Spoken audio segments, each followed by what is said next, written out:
Hello friends, welcome to HSSC Adda. HSSC Adda YouTube channel पर मैं प्रदीप सहरावत एक बार फिर से आप सभी साथियों का हार्दिक स्वागत करता हूं।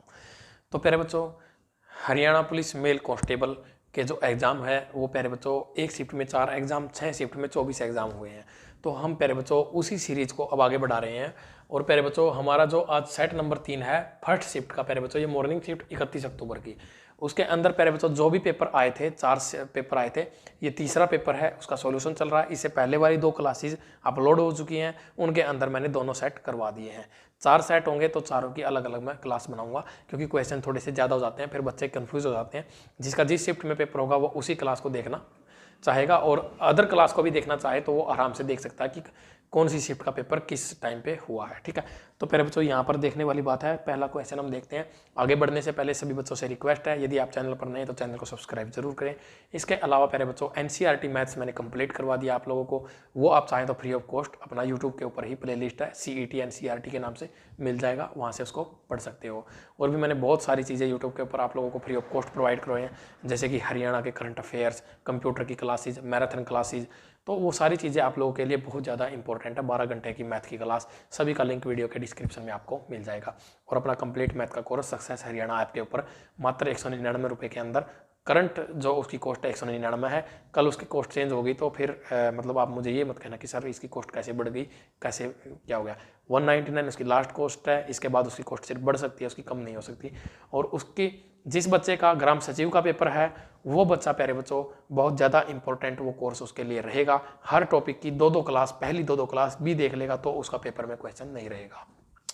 क्योंकि अभी मैं देख रहा हूँ प्रीवियस ईयर के जितने भी पेपर मैंने देखे हैं वो सारे उसके अकॉर्डिंग ही मैंने वो कंप्लीट कोर्स जो वो तैयार किया हुआ है आप लोगों के लिए। तो यहाँ पर क्या कहा उसने, और हाँ, टेलीग्राम पर हर क्लास की PDF जो है फ्री ऑफ कॉस्ट टेलीग्राम पर मिलती है, चाहे वो हरियाणा GK हो या कुछ भी हो, तो वहाँ से आप टेलीग्राम जरूर ज्वाइन कर लो, डिस्क्रिप्शन में उसका भी लिंक आपको मिलेगा। एक संख्या का ये क्या दे दिया, एक संख्या का 4/5वां भाग कैसे दे दिया। अच्छा, कोई संख्या है प्यारे बच्चों अपने पास, मान के चलो अपने पास एक संख्या है, ये एक x संख्या है। ठीक है, इसका उसने क्या कहा है, 4/5वां भाग। ठीक है, x का 4/5वां भाग, और इसी संख्या का 3/4। ठीक है, x का 3/4। इन दोनों के बीच का डिफरेंस जो वो कितना प्यारे बच्चों, 4 है। कितना डिफरेंस है, 4 का है। तो हमें क्या बताना है, संख्या बतानी है। तो इस तरह का सवाल करने के लिए प्यारे बच्चों वेरिएबल मानने की कोई ज़रूरत नहीं है, इस तरह से एक्स वैक्स लेने की कोई ज़रूरत नहीं है, पुराना टाइम हो चुका है, इसको छोड़ दो। अब आगे बढ़ते हैं। तो यहाँ पर इस 5 और 4 का ले लो LCM, 5 और 4 का LCM आएगा 20, तो 20 से इसको कर दो मल्टीप्लाई। ठीक है, इसको भी कर दो मल्टीप्लाई, बस 5 से कटेगा 4 पे, 4 से कटेगा ये 5 पे, 4 चौके कितना होगा 16, 5 के 15। ठीक है प्यारे बच्चों, डिफरेंस कितने का आया, 1 यूनिट का। उसने कहा डिफरेंस कितने का है, 1 यूनिट का नहीं है, कितने का है प्यारे बच्चों, 4 का। इसका कितने गुना हो जाएगा प्यारे बच्चों, 4 गुना। अगर डिफरेंस 1 है तो संख्या कितनी थी प्यारे बच्चों, 20 थी। अगर डिफरेंस 4 है यानी कि 1 का कितने गुना, 4 गुना, तो संख्या भी कितनी हो जाएगी, इसकी 4 गुना कितनी हो जाएगी, 80। संख्या कितनी हो जाएगी प्यारे बच्चों, इस 20 का 4 गुना 80 कितनी हो जाएगी भाई, 80। यानी कि A ऑप्शन जो हमारा इस सवाल का हो जाएगा राइट आंसर। बोलो हाँ। वेरिएबल मानना, x मानना, इस तरह से ये सवाल करने का अब टाइम नहीं रहा है प्यारे बच्चों, वो टाइम जो है अब बीत चुका है, पुराने बूढ़े लोगों का टाइम था वो जा चुका है। नेक्स्ट क्वेश्चन है, एक क्वेश्चन था प्यारे बच्चों, ये इवेंट डायग्राम का क्वेश्चन था। इसका बिल्कुल भी प्रिंट साफ नहीं है, मुझे समझ भी नहीं आया कि इसमें क्या कहना चाह रहा है वो। देखो नेक्स्ट क्वेश्चन प्यारे बच्चों, ये फिर से आ गया, हर शिफ्ट में एक सवाल आया हुआ है गन काटने से संबंधित। इसके ऊपर मैं अलग से एक क्लास दूंगा, एक बार सारे पेपर हो जाए फिर मैं एक क्लास अलग से दूंगा। तो क्या कहा उसने, एक घन को 324 टुकड़ों में काटने के लिए वांछित काट की न्यूनतम संख्या क्या होगी। कितने टुकड़ों में काटना चाहता है प्यारे बच्चों, वो उसको 324 टुकड़ों में काटना चाहता है। ठीक है, वांछित काट की न्यूनतम संख्या, what is the minimum number of cuts required to cut a cube into 324 pieces. ठीक है, एक क्यूब है प्यारे बच्चों अपने पास, उसको मैंने काटना है इस तरह से।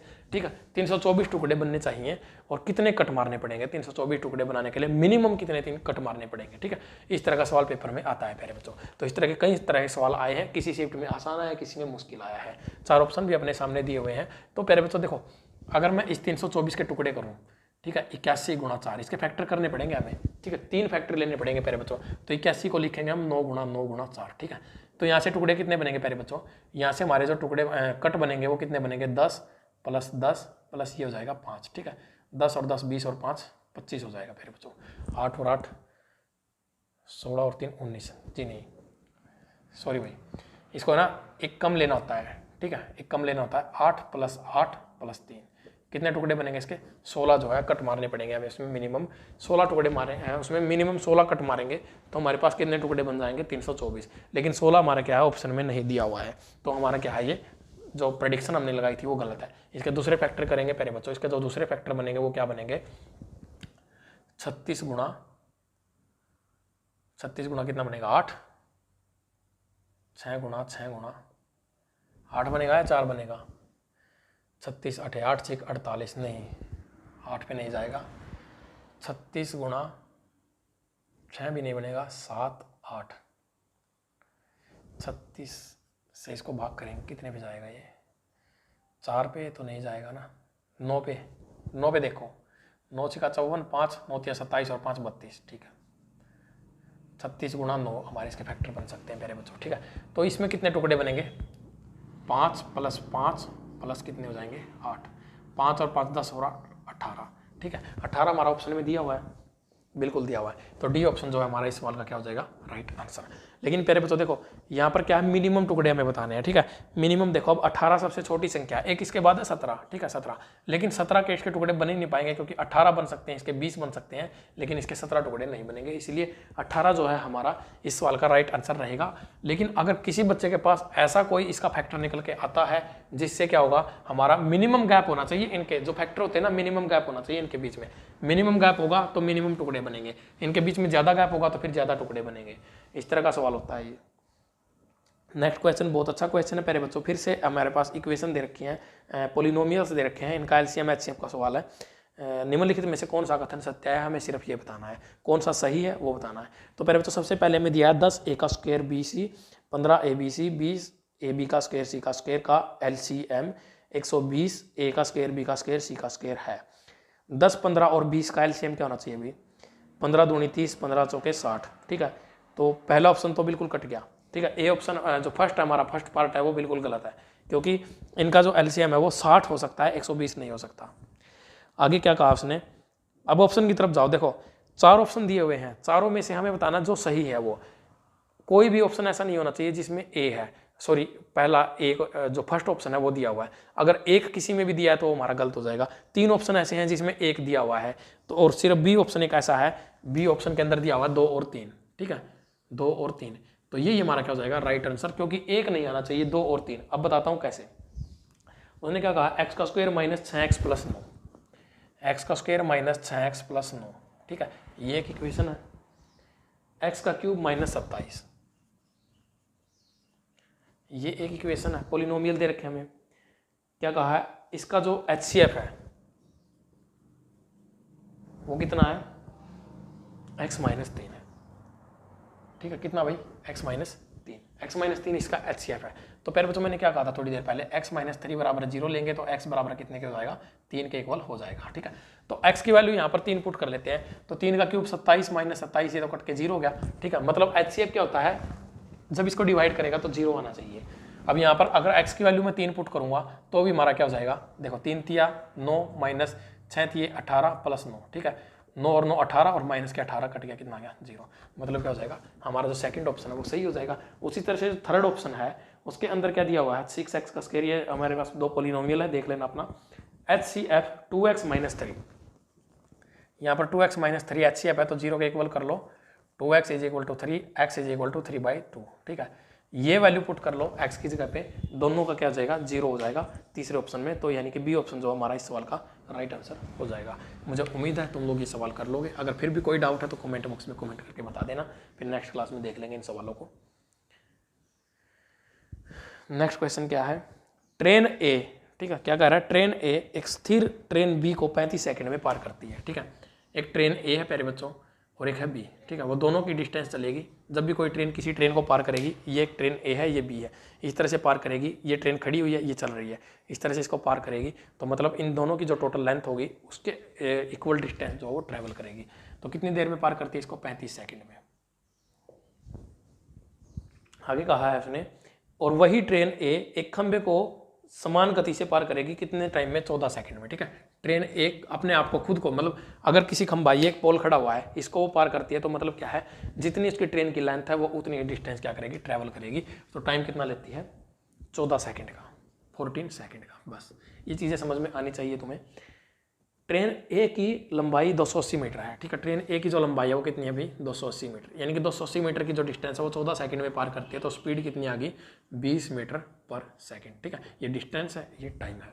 आगे क्या कहा उसने, आगे कहा है ट्रेन ए की लंबाई, ट्रेन बी की लंबाई बतानी है हमें, ठीक है। ट्रेन बी की लंबाई हमें बतानी प्यारे बच्चों। तो देखो 35 सेकंड में अगर 20 की स्पीड से चलेगी तो कितने मीटर चलेगी, 700 मीटर चल जाएगी। और उसकी ट्रेन ए की लंबाई कितनी है, 280 मीटर। माइनस कर दो, कितना आ जाएगा, 0, 2 और यहाँ का 420 मीटर जो है उसकी लेंथ आ जाएगी। और यहाँ पर ऑप्शन देखो, निर्धारित नहीं किया जा सकता, निर्धारित तो कर दिया, 480 नहीं है, 400 नहीं है, तो नन ऑफ दीज, ठीक है। डी ऑप्शन जो हमारा इस सवाल का राइट आंसर हो जाएगा। HSSC ने ना इस मेल कांस्टेबल के जितने भी पेपर हुए ना, इनमें सबसे बड़ी गड़बड़ क्या की है बच्चों के साथ, सबसे बड़ा जो ड्रामा, जो नाटक किया है, उसमें हर एक लगभग, अगर पेपर के अंदर 100 क्वेश्चन है तो कम से कम 30 क्वेश्चंस के अंदर उसने नन ऑफ दीज का ऑप्शन दे रखा है, जो सबसे ज़्यादा खतरनाक ऑप्शन होता है अपने आप में, नन ऑफ दीज का। नन ऑफ दीज पर लगाने के लिए आपको 100% श्योर होना पड़ता है किसी भी क्वेश्चन का आंसर देने के लिए। अगर आप श्योर नहीं है तो फिर गड़बड़ हो जाती है। तो ये HSSC की एक अपनी खुद की चाल है बच्चों को फंसाने के लिए। मैं तो कहूँगा कि बिल्कुल भी सही नहीं है ये चाल, इससे अच्छा तो नेगेटिव मार्किंग कर दे तो वो अच्छा है। ये अच्छा सवाल है भाई, परमुटेशन कॉम्बिनेशन के टॉपिक से आया हुआ है। 21 मैचों में परिणाम विन लॉस ड्रॉ की भविष्यवाणी की जानी है, फोरकास्ट करनी है, प्रेडिक्ट करना है। The number of different forecast containing 18 correct results is, ठीक है, 18 सही परिणाम वाले विभिन्न पूर्वानुमानों की संख्या क्या होगी। बहुत बढ़िया सवाल है प्यारे बच्चों। देखो टोटल मैच कितने प्यारे बच्चों, 21 है, ठीक है। टोटल अपने पास कितने हैं, 21 है। उसने क्या कहा है, 18 मैचों के सही परिणाम होने की, ठीक है। परिणाम क्या क्या अपने पास, विन, लॉस और ड्रॉ, बस ये 3 ही अपने पास क्या है, रिजल्ट है। तो पहले बच्चों उसने कहा है इनमें से 18 जो है ना, 18 जो मैच होंगे उनका जो रिजल्ट होगा वो विन होगा। उसने विन दिया नहीं है लेकिन हमें मानना पड़ेगा, इसके अकॉर्डिंग करोगे तो सवाल का आंसर आएगा, अदरवाइज नहीं आएगा, ठीक है। यानी कि 21C18, ये तो हमारा होगा क्या, 18 मैचों का कॉम्बिनेशन, यानी कि 21 में से 18 मैचों की जो प्रेडिक्शन हमने की है वो बिल्कुल सही बैठी है। उसके बाद बचते हैं कितने मैच प्यारे बच्चों, 3 मैच, ठीक है। कितने मैच बचेंगे भाई, 3 मैच। तो जो ये 3 मैच बचे हैं ना, इनमें क्या क्या प्रेडिक्शन हो सकती है, इनमें हमारी जो प्रेडिक्शन हो सकती है वो क्या हो सकती है, देखो लॉस, ड्रॉ, केवल 2 ही प्रेडिक्शन हमारे पास बची हैं, क्योंकि अगर विन हो जाता तो वो भी इसमें आ जाते, लेकिन उसमें क्या होगा, जीत नहीं होगी, विन नहीं होगा, लॉस या ड्रा। तो पहले बच्चों कितने अपने पास बची, 2, और मैच कितने, 3, तो तीनों में क्या क्या हो जाएंगे, 2-2 ऑप्शन अपने पास अवेलेबल रहेंगे। अगर ये 2-2 ऑप्शन अपने पास अवेलेबल हैं तो अगर मैं इस 2 के ये 2, ठीक है, पावर 1 है, 3 को ऐड कर दूं तो इसको मैं लिख सकता हूँ 2 की पावर 3, ठीक है। अब कुछ बच्चे कहेंगे सर ये मल्टीप्लाई क्यों किया है यहाँ पर, ठीक है। मल्टीप्लाई का मतलब क्या होता है प्यारे बच्चों, हमें टोटल 21 मैचों का रिजल्ट पूछा उसने, ठीक है। टोटल 21 मैचों का रिजल्ट हमें बताना है, और जब तक हम टोटल 21 मैचों का रिजल्ट नहीं निकाल लेंगे तब तक हम क्या करेंगे, मल्टीप्लाई। जब हमारे पास जैसे ही अब 21 मैचों का रिजल्ट निकल गया, आगे हमें कोई वैल्यू लेनी होगी तो हम प्लस करेंगे। इस तरह का कॉम्बिनेशन होता है ये परमुटेशन कॉम्बिनेशन के अंदर, मैंने बहुत अच्छे से समझा रखा है, बाकी वहां से पढ़ लेना अगर किसी को कोई डाउट है तो इसका जो आंसर रहेगा वो ए ऑप्शन हो जाएगा। नेक्स्ट क्वेश्चन की तरफ बढ़ते हैं, बिल्कुल आसान सवाल था ये भी, भाई प्रिंट तो साफ है नहीं, देखते इसको। यदि एक बेलन का व्यास कितना प्यारे बच्चों, डायमीटर कितना है 28, डायमीटर 28 है तो रेडियस कितना हो जाएगा प्यारे बच्चों, 14। बस आगे क्या कहा है, इसकी ऊंचाई 20 है, ठीक है प्यारे बच्चों। हाइट कितनी है, 20। और क्या कहा है, कुल सतह का क्षेत्रफल यानी कि total surface area, total surface area क्या होता है प्यारे बच्चों, 2πr × r+h, ये होता है हमारा total surface area of a cylinder. तो क्या कहा उसने, 2πr 2 × 22/7 गुणा r कितना अपना 14 गुणा, तो 14 प्लस यहाँ पर हो जाएगा 20, यानी कि कितना गया 34, 7 से काटो 2 पे कट गया, 22 दूनी 44 दूनी 88, 88 गुणा 34, ठीक है। 4 ये आ जाएगा हमारा इकाई अंक आ जाएगा 2, ठीक है। 2992 ए ऑप्शन जो है इसका सवाल का जो राइट आंसर रहेगा 2992, ए ऑप्शन हमारे सवाल का राइट आंसर आएगा, ठीक है। कैलकुलेट करके देख लेना अपना, ए ऑप्शन जो है इस सवाल का राइट आंसर रहेगा। कोई दिक्कत कोई परेशानी किसी बच्चे को? तो प्यारे बच्चों यहाँ पर बस इतने ही सवाल इस पेपर में देखने को मिले हैं। बाकी एक आध सवाल हो सकता है, एक तो प्रिंट ही खराब था, एक को तो मेरे समझ ही नहीं आया कि उसमें क्या लिखा हुआ है क्या नहीं लिखा हुआ है, और इसके अलावा बाकी सारे सवाल जो मैंने करवा दिए हैं। कोई और सवाल बचता है तो मुझे आप व्हाट्सएप पर मैसेज कर सकते हो, वहाँ पर मैं आपको कोई डाउट सवाल है तो डाउट्स के क्लासेस अलग से लेता हूँ। अदरवाइज HSSC अड्डा क्विज का जो ग्रुप है उसके अंदर बच्चे आपस में डिस्कस करते हैं, अपने डाउट सोल्व करते हैं, मैं भी वहाँ पर एक्टिव रहता हूँ। और प्यारे बच्चों यदि आप चैनल पर नए जुड़े तो चैनल को सब्सक्राइब करना न भूलें। साथ ही प्यारे बच्चों अपनी मैथ की एक PDF है, कॉस्ट उसकी 30 रुपये है प्यारे बच्चों। साथ ही कंप्यूटर की भी है, उसकी भी कॉस्ट 30 रुपये है। वो PDF आपके लिए प्रीवियस ईयर के जो ज़बरदस्त कंटेंट आपको मैं कहूँगा रामबाण कंटेंट है। अगर आप ग्राम सचिव की तैयारी कर रहे हो या किसी भी एग्जाम की HSSC की तैयारी कर रहे हो तो आपके लिए बहुत ज़्यादा इंपॉर्टेंट रहेगा। तो प्यारे बच्चों मिलते हैं नेक्स्ट क्लास में नेक्स्ट पेपर के साथ। जय हिंद, जय भारत, जय किसान।